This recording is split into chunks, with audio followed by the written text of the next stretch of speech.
In this video, I will show you how to invite someone to join your Base44 team. Let's get started. Starting from the main dashboard, I'll navigate to the top left corner and click on my workspace name to open the settings menu. From the drop-down options, I'll select Invite Members to head directly to my team management page. Once the member section loads, I can see a list of everyone currently in the workspace. To add a new person, I'll click the black Invite Members button in the top right corner. This provides several options, and for this first method, I'll select Invite by email. In the pop-up modal, I'll type in the email address of the person I want to join. After entering the email, I'll click the role drop-down to adjust their permissions. I'm going to change this from viewer to editor so they have the appropriate access level. Then, I just click Invite.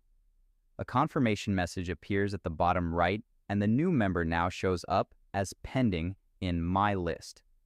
Now, let's look at an alternative way to bring people in.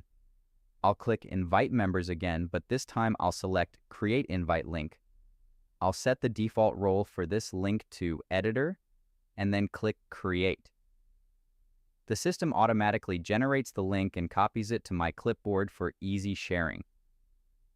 To keep track of these, I can click Manage Invite Links, which shows me all active URLs along with their expiration dates.